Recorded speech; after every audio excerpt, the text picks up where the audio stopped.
Nîmes Olympique est à vendre. Après 5 années passées à la tête du club, Jean-Louis Gazot a donc décidé de jeter l'éponge. Le président des Crocos, qui présentait aujourd'hui les comptes du club devant la DNCG à Paris, avait jusque-là toujours tenu bon face aux tempêtes. Mais devant la répétition des mauvaises prestations de son équipe, actuellement 11e du championnat national, il a fini par se lasser. Objectif pas atteint, on a stabilisé le club au niveau financier, au niveau administratif, mais on n'y a pas réussi au niveau sportif.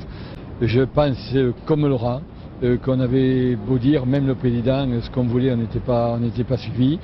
Il y a un peu de lassitude aussi au bout de 5 ans, beaucoup de sauts de nez et ne pas avoir de résultats. Ras-le-bol ou volonté de créer un électrochoc, Jean-Louis Gazot a aussi mis fin au contrat de son entraîneur Laurent Fournier, arrivé au club il y a tout juste 2 mois.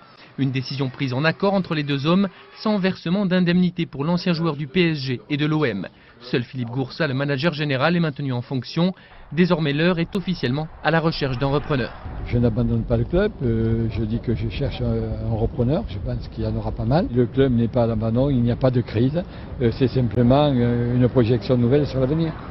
Sur le terrain ce matin, c'est Jean-Luc Vanucchi, un ancien croco à la tête de l'équipe de CFA qui assurait l'entraînement sous l'œil des supporters très critiques sur les 5 années de gestion Gazot. Je pense qu'il n'y a pas grand monde qui va vouloir investir de l'argent quand ils vont voir les chèvres qu'il y a sur le terrain comme ça. Les gens ils vont vouloir un club de foot, pas un club de danse, là il n'y a rien. Là. Si en coulisses, l'objectif est de bâtir un projet sportif crédible, pour les joueurs il s'agira modestement de tenter de relever la tête dès samedi soir au Costières.